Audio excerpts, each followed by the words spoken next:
یہ کہانی صرف ایک جزیرے کی نہیں، یہ کہانی ہے نوآبادیاتی طاقتوں کی کھینچی گئی ایک خاموش لکیر کی۔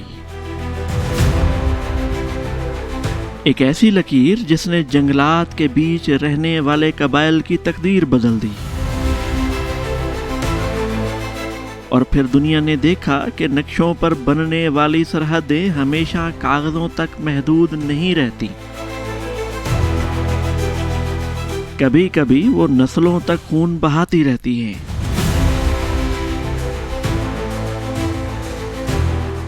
کیسے ہیں دوستو؟ مغربی اور یورپی طاقتوں نے اپنے نوآبادیاتی یعنی کلونیل دور کے اختتام پر جہاں سے بھی انخلا کیا، وہاں اپنے پیچھے کوئی نہ کوئی ایسا تنازع، ایسا کنفلکٹ ضرور چھوڑا جو آج تک دنیا کے لیے درد سر بنا ہوا ہے۔ برصغیر پاک و ہند میں کشمیر کا سلگتا ہوا مسئلہ ہو، یا مراکش میں ویسٹرن صحارا کا تنازع، مشرق وسطی میں فلسطین کا خون ریز المیہ ہو، یا افریقہ کے نقشے پر کھینچی گئی غیر فطری سرحدی لکیریں، یہ سب اسی نوآبادیاتی دور کے چھوڑے گئے زخم ہیں۔ نوآبادیاتی ناانصافی اور بندر بانٹ کی بالکل ایسی ہی ایک پراسرار کہانی دنیا کے ایک دور دراز خطے سے بھی جڑی ہے، جسے ہم نیو گنی کے نام سے جانتے ہیں۔ نیو گنی گرین لینڈ کے بعد رقبے کے لحاظ سے دنیا کا دوسرا سب سے بڑا جزیرہ ہے۔ جغرافیائی اعتبار سے بحر الکاہل کے جنوب مغربی حصے میں اور براعظم آسٹریلیا کے بالکل شمال میں واقع ہے۔ آسٹریلیا اور اس جزیرے کے درمیان صرف ایک تنگ سی سمندری پٹی حائل ہے، جسے آبنائے ٹورس یعنی ٹورس اسٹریٹ کہا جاتا ہے۔ یہ خطہ اپنے گھنے اور ناقابل عبور استوائی جنگلات، فلک بوس پہاڑی سلسلوں اور حیرت انگیز حیاتیاتی تنوع کے باعث دنیا بھر میں مشہور ہے۔ یہاں کے آبائی باشندوں کو پپوان کہا جاتا ہے، جو ہزاروں سالوں سے ان جنگلات میں آباد ہیں اور آج بھی سینکڑوں مختلف مقامی زبانیں بولتے ہیں۔ آج اگر آپ دنیا کے نقشے پر اس وسیع و عریض جزیرے کو دیکھیں تو آپ کو اس کے بالکل درمیان میں ایک سیدھی لکیر کھینچی ہوئی نظر آئے گی، جو اسے دو برابر حصوں میں تقسیم کرتی ہے۔